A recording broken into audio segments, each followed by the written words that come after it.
Donc aujourd'hui, nous nous retrouvons pour une nouvelle séance d'analyse du préambule de la Constitution de 1946 que nous avons commencé d'examiner par l'article 1 lors de la précédente émission. Donc, je remercie Christian Laurue et Guillaume Tanneux de leur participation. Alors, on espère qu'on ne va pas avoir trop de problèmes techniques parce qu'on a des connexions réseau qui ne sont pas toujours excellentes. Donc, l'image ou le son pourra être coupé. Nous essaierons de réparer cela au montage, mais ce n'est pas certain. Donc, je vous prie d'excuser les éventuels problèmes techniques. Donc, aujourd'hui, nous poursuivons l'analyse du préambule de 1946 par l'article 2. Donc, je vais vous donner lecture dès maintenant. On parle ici du peuple français. Le peuple français, proclame en outre comme particulièrement nécessaires à notre temps les principes politiques, économiques et sociaux ci-après. Fin de l'article 2. L'article 2 introduit tous les suivants, ceux énumérant les 10 principes. Je le rappelle, la seule proclamation de ceux-ci, sans valeur normative, sans contrôle, sans moyen d'application des décisions du contrôle, toutes ces proclamations sont vaines. Je l'ai souligné lors de la précédente émission analysant l'article 1 du présent préambule de 1946. Je me cite en l'occurrence. On remarquera toutefois que l'attachement à ces principes n'ont pas été en mesure de nous protéger de la dite barbarie. Fin de citation. Ceci s'applique tout autant à ce texte de l'article 2. Par avance, j'évoquerai ici les articles 14, 16 à 18 de ce même préambule de 1946 à propos de la libre administration des peuples dont la France a pris la charge, c'est-à-dire sous la forme de la colonisation. Principes qui n'ont pas empêché, notamment, la guerre d'Algérie. Je le rappelle, cela avait valu un point de pénalité à l'article 1 pour inefficience de la seule affirmation de principes généraux. En vérité, c'est l'ensemble de ce préambule qui en est frappé. Je voudrais en outre souligner, et ce sera la deuxième partie de mon propos, donc souligner de nouveau le caractère temporellement marqué de ces principes. Cela par l'expression « comme particulièrement nécessaire à notre temps ». Que cela veut-il dire? Qu'en d'autres temps, ces principes seraient périmés? Si c'est le cas, voilà des principes bien faibles. Que les garanties sociales pourraient être frappées de péremption? Que le caractère monopolistique des activités économiques ne conduirait pas à la propriété collective, comme le stipule l'article 9 de ce même préambule de 46? Eh bien oui, le néolibéralisme est bien cette entreprise de rendre caducs les présents principes. Et la formule employée ici le permet. C'est d'ailleurs ce qu'a énoncé Denis Kessler, ancien vice-président du MEDEF, dans la revue Challenge le 4 octobre 2007. Il s'agit de défaire méthodiquement le programme du CNR. En conséquence, mettre en place des principes périssables au niveau le plus élevé du droit, c'est-à-dire dans le préambule de la Constitution, constitue un autre type de plaisanterie que l'on pourrait énoncer ainsi. Aujourd'hui, compte tenu du rapport de force sociale, nous sommes attachés à ces principes. Mais demain, qui sait? C'est pourquoi on appliquera un veto pour inconstitutionnalité au motif que des principes énoncés au sommet du droit ne sauraient être périssables. Voilà donc l'analyse que je livre, chers amis, à votre sagacité. Merci Luc pour ta présentation critique. Christian, je te propose de réagir en premier. J'ai malheureusement de nouveau pas bien entendu ce minuscule article 2. Est-ce que tu peux, Luc, me le re-énoncer rapidement? Le peuple français proclame en outre comme particulièrement nécessaires à notre temps les principes politiques, économiques et sociaux ci-après. Alors, bon, ce qui semble te poser problème, je ne dis pas que ça ne me pose pas problème moi, hein, c'est, si j'ai bien compris, le morceau de phrase particulièrement nécessaire à notre temps. Dans la deuxième partie, en tout cas, oui. Dans la première partie, c'est qu'une redite de ce que j'avais déjà énoncé au l'article 1, mais illustré par les articles présents dans la préambule de 46, notamment qui sur la colonisation, la guerre d'Algérie et tout ça, si tu veux. Donc, c'est même pas sur la DDHC, sur la Déclaration des droits de l'homme, mais c'est sur des articles eux-mêmes contenus dans ce préambule que des violations, et sous ce régime-là, que des violations ont été perpétrées de ces mêmes principes. Donc, pour montrer bien la faiblesse de la seule proclamation non normative. Donc c'est les deux parties. Hein. Oui, oui. Alors là, c'est une interprétation, on est sur une interprétation de syntaxe particulièrement, donc l'article 2 dit que il va énoncer que le préambule va ensuite énoncer une série d'articles qui sont, de principes, qui sont particulièrement nécessaires à notre temps. Bon. C'est ça. Pour l'instant, on ne parle pas des articles qui vont venir, hein, le 2, 3, le 4, le 5, le 6, le 7, on les en parle quand on dit. On discute, tu te en faux, ou tout au moins en grande incertitude par rapport à l'efficience de cette phrase. Est-ce que dans une constitution, on peut mettre que le peuple français, etc., juge qu'il y a des articles qui sont particulièrement nécessaires à notre temps? Effectivement, ce qui est intéressant, et je te remercie, c'est d'avoir buté sur ce petit bout de phrase, parce qu'effectivement, il s'agit d'une constitution, il ne s'agit pas d'un texte littéraire, c'est pas une proclamation comme ça, là, comme pouvait être la proclamation de l'indépendance des États-Unis. Il s'agit d'un texte normatif, il s'agit d'un texte coercitif. Donc, particulièrement nécessaire. Alors, la liste ensuite des différents articles, il y en a, je ne sais pas, une dizaine, une douzaine, une quinzaine. Ils sont particulièrement nécessaires. Qu'est-ce que ça veut dire? Ça veut dire qu'ils peuvent ne pas être nécessaires. Voilà. Bon, cette phrase, manifestement, n'a rien à faire, la façon dont elle est rédigée, en tout cas, n'a rien à faire dans une constitution. La constitution ne dit pas, il nous semble que tous les articles que nous allons maintenant citer sont particulièrement nécessaires. Non, la constitution dit, ils s'appliquent de façon coercitive.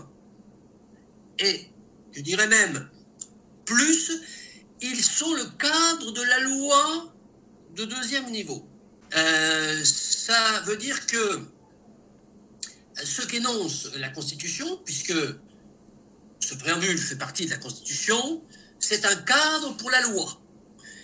Et ça veut dire que la loi de niveau inférieur, la loi ensuite qui est contenue dans les codes juridiques, hein, qui va être fabriquée par l'Assemblée nationale ou fabriquée, bon, on ne va pas revenir sur le domaine réglementaire qui prend le pas largement quantitativement sur la loi proprement dite issue de l'Assemblée nationale, mais en tout cas, toutes ces règles coercitives doivent impérativement être compatibles avec les principes qui sont énoncés tout en haut dans la Constitution. Et le préambule de 46, c'est tout en haut de la Constitution, puisqu'il fait tout à fait partie, sans test possible, du bloc constitutionnel. Donc, dire que ce qu'on va énoncer, les 15 articles qui suivent, les principes qui sont contenus dans ces 15 principes que vous m'avez énoncés sont particulièrement nécessaires. Ça n'a aucun sens. Ça n'a aucun sens de mettre ça dans une constitution. Cette phrase, effectivement, mériterait d'être complètement surlignée parce que du coup, elle jette, comme tu l'as très bien dit, elle jette le doute sur la crainte liée à ce principe. Est-ce que ces principes sont contraignants ou c'est simplement des conseils qu'on va donner aux futurs législateurs lorsqu'ils écriront une constitution? On leur conseille de regarder un petit peu ce qui est écrit dans le préambule du 46 et puis de s'en inspirer si ça leur dit. Voilà. Bon, si on veut être caricatural, ça veut dire ça. Donc, effectivement, cette phrase est inadmissible.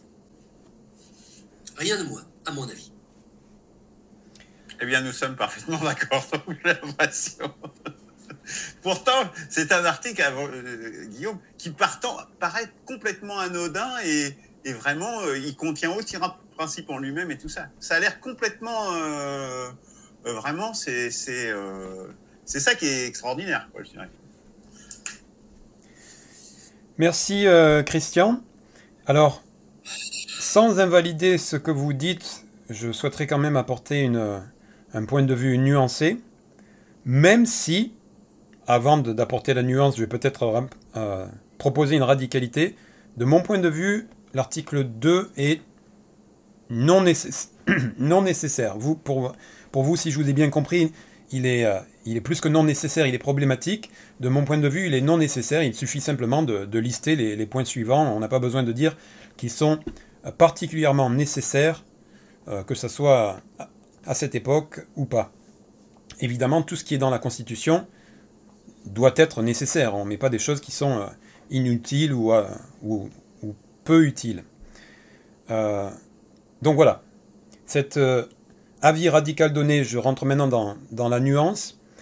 Alors, je comprends que la partie de la phrase « comme particulièrement nécessaire à notre temps » peut être, comment dire, pas familière, mais enfin, je me souviens que pour d'autres articles, on a souvent dû les remettre à leur époque, d'accord, les resituer dans leur temps pour comprendre mieux, ou en tout cas essayer de comprendre ce que certaines choses voulaient dire. Ici, on peut trouver que c'est superflu ou familier ou mal à propos dans un préambule de constitution, on peut le faire, mais je pense qu'une fois de plus, il suffit de... Enfin, c'est une façon de relier l'écriture à une période donnée, et une période particulièrement problématique. Dans ce sens-là, ça ne me pose pas problème. Si on l'interprète dans le sens que ces principes qu'on énumère en dessous, dont on ne discute pas ici pour l'instant, sont particulièrement nécessaires à un moment donné, oui, effectivement, c'est problématique. Mais je ne suis pas sûr que c'est ce qui a voulu être dit, même si ça peut laisser une mauvaise interprétation. Qu'est-ce que je voulais dire d'autre? Ah oui, je reviens un peu sur ce que je disais sur le précédent article, l'article 1er. C'est que peut-être je me suis mal fait comprendre, ou peut-être que c'est moi qui comprends mal, mais je comprends la volonté et la nécessité de chercher à écrire un document, en l'occurrence la Constitution, qui soit de nature en lui-même à empêcher la barbarie ou la trahison des principes qu'il énumère. Ça, je le comprends, et évidemment, c'est mon but aussi. Par contre, ce que je voulais dire la dernière fois et que je répète du coup aujourd'hui, c'est que, et je ne sais pas si c'est valide, mais en tout cas, c'est un point de vue que je partage, que je vous partage, je veux dire, c'est que s'il y a des gens de mauvaise volonté qui ont le pouvoir nécessaire, quelques documents aussi bien écrits, aussi cohérents, avec les meilleurs principes soient-ils, ne pourront empêcher soit carrément de les violer, soit de chercher... Enfin, peut-être qu'on peut essayer d'empêcher de chercher la faille. Là, je suis d'accord. Mais le viol pur et simple de principes qu'on aurait énuméré dans l'espoir d'empêcher tout arbitraire, je suis je suis dubitatif. Voilà pour mon propos. Luc, je te laisse réagir à la fois. Tu as déjà un peu réagi à ce qu'a dit Christian, mais reprends la parole. Oui, excusez-moi, j'ai réagi. C'était. Oui, oui. Je suis ainsi fait. Je suis désolé. Indiscipliné.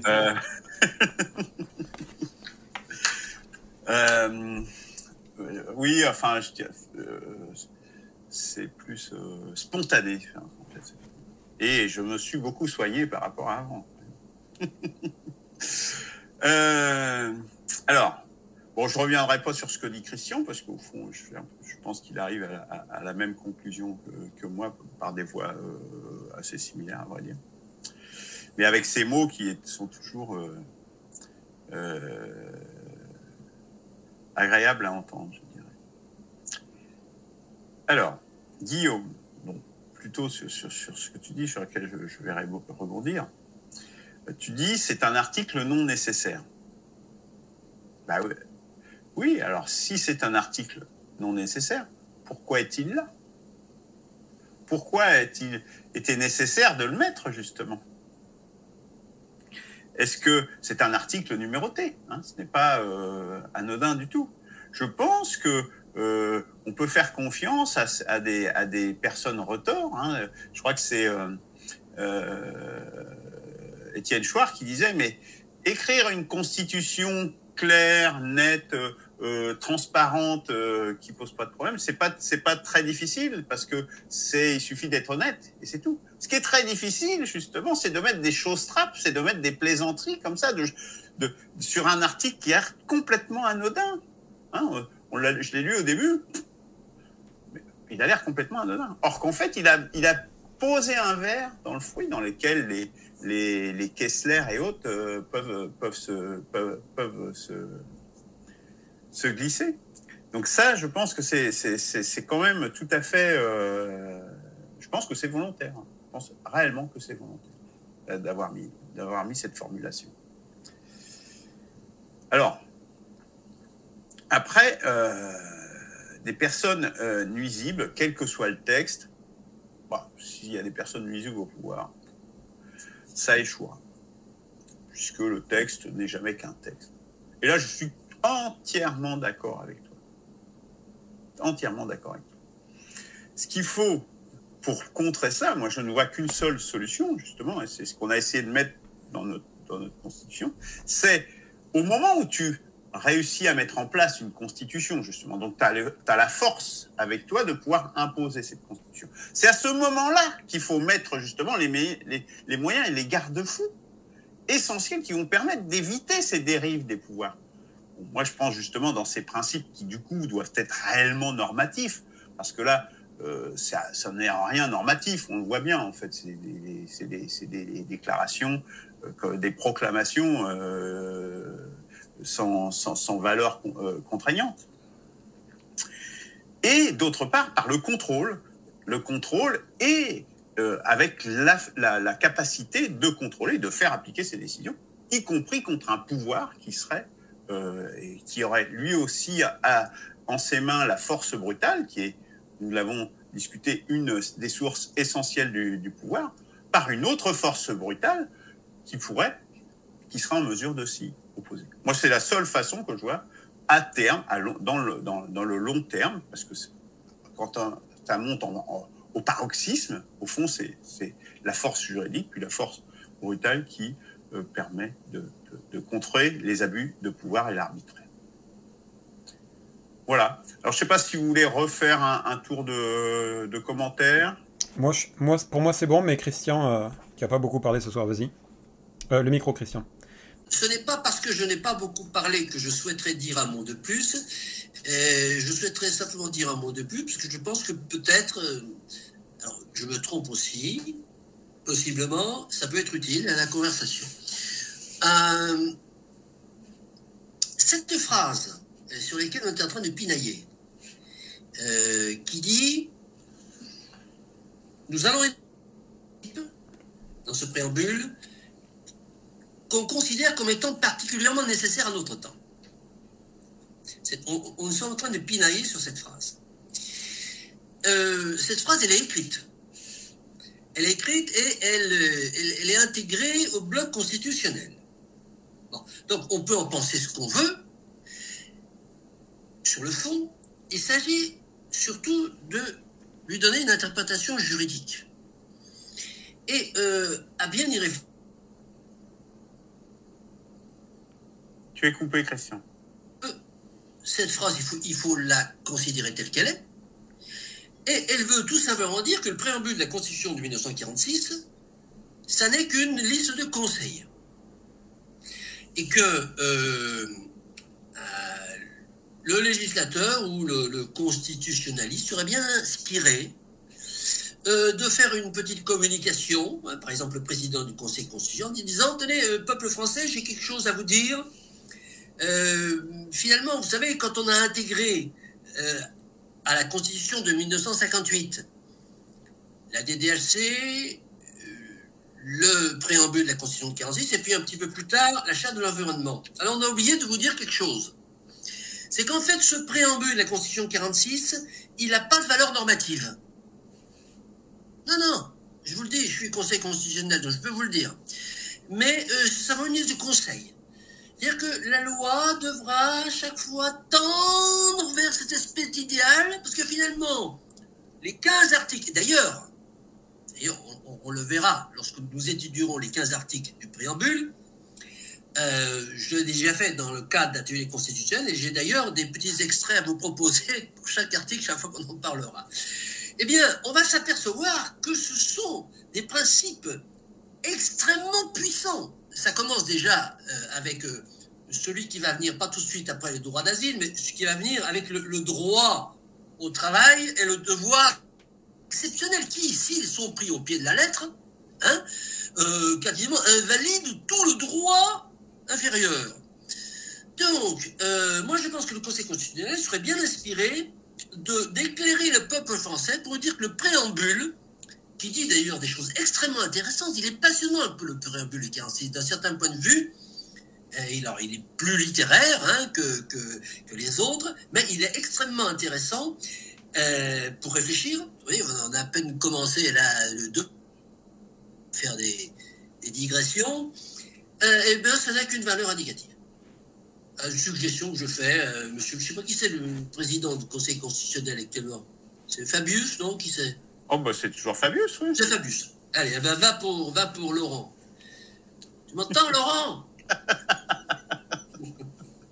Eh bien, nous finirons, je pense, cet enregistrement sur cette interpellation de l'ancien Premier ministre à l'époque où le sang fut contaminé.